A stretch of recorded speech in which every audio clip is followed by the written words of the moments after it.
If you are looking to sell on Amazon, or maybe you've just gotten started, you will no doubt have a ton of questions. One of the biggest questions that you'll want answered is, what fulfillment method do I choose? What's going to be best for me at this point? Now, a lot of other videos out there are great and they'll tell you about FBA, they'll tell you about FBM, but sometimes they kind of fail to give you everything you need to think about when choosing one or the other. And what a load of them do as well is talk about this in general and sort of as theory rather than practical and what's actually going to work out best for you at a starting point. So what I'm going to do is I'm going to tell you about FBA, FBM, give you everything that you need to think about, and then I'll tell you which method I believe to be the best one for your starting out point. Okay, so FBA, fulfilled by Amazon. You send items to an Amazon fulfillment center and they ship to the customer for you. So basically they are doing half of the work. So in the process of finding stuff to sell to then have it sold on Amazon, they will do half of that for you. So once you send the stuff over to Amazon, they will store it for you and they will distribute it out to the customer when you get an order. So it's a lot of weight off of your shoulders, if you ask me. FBM, fulfilled by merchant. Sometimes you'll see that referred to as MF, which means merchant fulfilled. It's the same thing. You have the logistics in place to ship directly to the customer upon an order. So you will no doubt have some space. Sometimes it's not always the fanciest thing. Like, not everyone starts out and they've got this like fancy warehouse at their disposal. A lot of sellers who go down the FBM route will be storing products in their garage or in a spare room, or sometimes it ends up in rooms that you actively use, but that's just FBM for you. So the advantages of FBA: you are automatically eligible to win the buy box. So from the get-go, Amazon say, yep, if you want to win the buy box, you can win the buy box. We are leaving it open and you can have it. Of course, provided that you have got a bunch of the things in place to win the buy box. So that's a whole other topic, but that's things like competitive pricing, good stock levels, good account health, good feedback. There's a bunch of things that go into Amazon's consideration for who gets the buy box. You will gain the Prime badge. So on your listings, you will be able to say, hey, look, Prime delivery. And this is a great thing for several reasons. So it makes you a bit more attractive to the customer, and people that are using the Prime delivery filter will see you. If you didn't have that, they won't see you. So it does expose you to more customers, which is a great thing, because some customers will just leave the Prime delivery on. Some people just want it like next day all the time, no matter what. So just leave that on. So it just means you are out there for all to see. Amazon ship for you and deal with customer interactions. That's the other perk of FBA. For basic customer interactions, so for example, the starting point of like a cancellation or a refund or something like that, Amazon will handle those bits for you. Anything that's important that you do need to respond to or know about, they will relay those bits to you. Advantages of FBM could be for you if you like dealing with things yourself, if you like to be very hands-on, and for example you want to be the one that responds to customers and know everything that's going on that front, then that can be for you. And hey, if you're really good at customer service, if that's just a bit of flair that you have and you like to have your own personal touch when you are talking to customers, FBM, great. Lower Amazon fees because you don't have to pay FBA fees. That is the thing. With FBA, you are paying FBA fees and storage fees. With FBM, you are not paying any of those fees. And it's quicker to start selling on Amazon with FBA. Of course, there are a couple more hoops to jump through. Nothing too major. It's just enrolling in FBA, understanding how FBA works. Prep is super important on both ends, but obviously for FBA, Amazon are going to be a lot more on it with checking that your prep is correct. That doesn't mean that you can get away with a half job on FBM stuff. It just means that Amazon are going to be a bit more on it because they are, of course, receiving your items to then send to the customer. Disadvantages of FBA, obviously FBA fees, they do make a difference to your profit margins. So there could be things out there that are not profitable because of the fact that FBA fees are there. Of course, it means that the profits will be slightly lower on things that you are enrolling into FBA because of these fees and so forth. But it's weighing up whether or not you want to have weight off of your shoulders and have Amazon fulfill things for you. It's just what you have to weigh up there. Slightly higher chance of mishaps with products.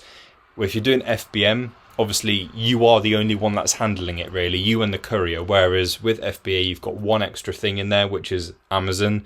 You've got Amazon employees that are handling your products and so forth. So it's you, Amazon, and then whatever courier they're using. It'll be themselves, but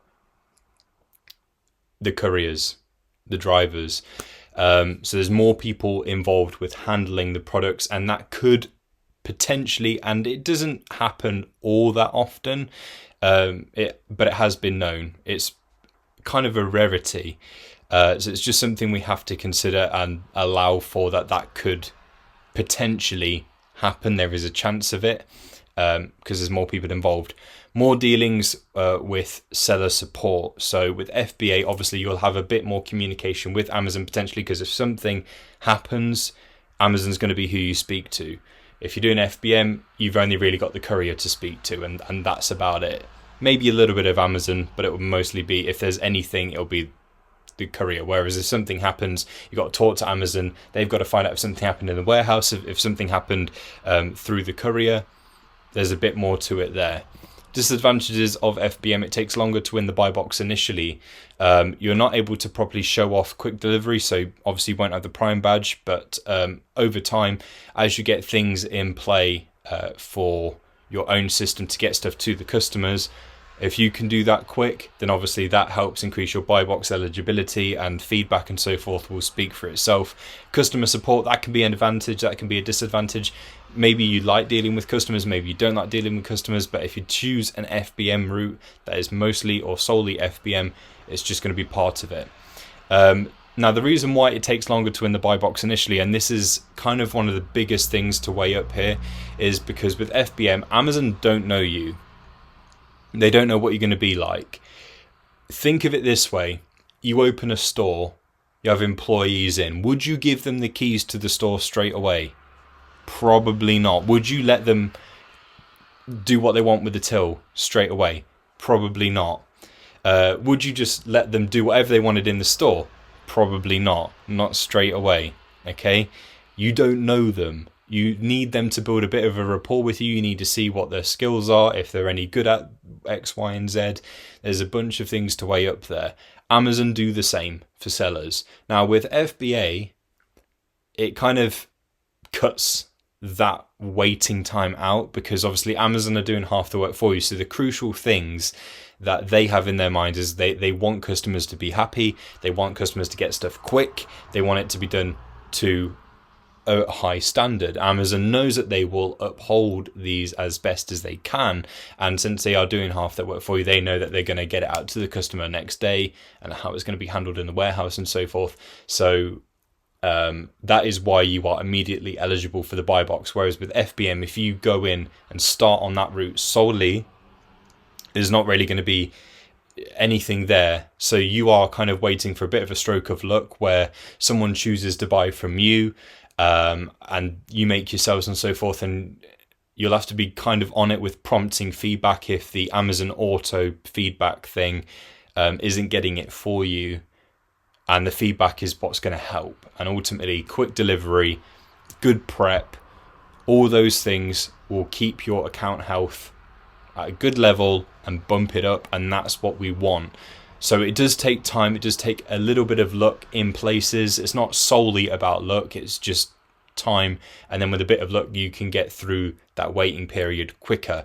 It's just that Amazon know what you're going to be like. Amazon know that you are a good seller, and that's what you kind of have to prove to them. So initially you might want to choose FBA. That, in my opinion, is the way to go if you are starting to sell on Amazon. You can do both.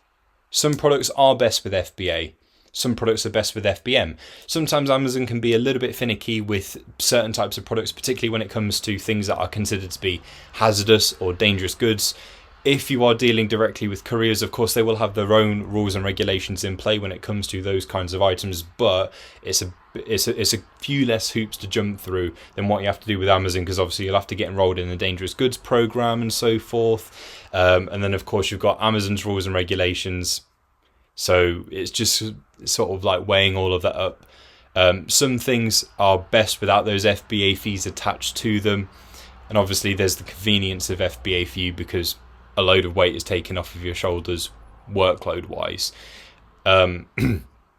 But I would urge to anyone that is starting Amazon, and this is exactly what I did, FBA is the way to go when you're starting out. I'm not saying that FBM is absolutely a dangerous thing to do when you're starting out and that it doesn't work. It can, and it does work, but I would say not to put more onto yourself at the start, because obviously there's going to be a load more things that you need to learn, routines to put in play. And with FBM, especially as you're starting out, it's about finding the right courier, making sure that they do a decent job, and you need to make sure that they do a good job at the start, because that's what's going to increase your buy box eligibility.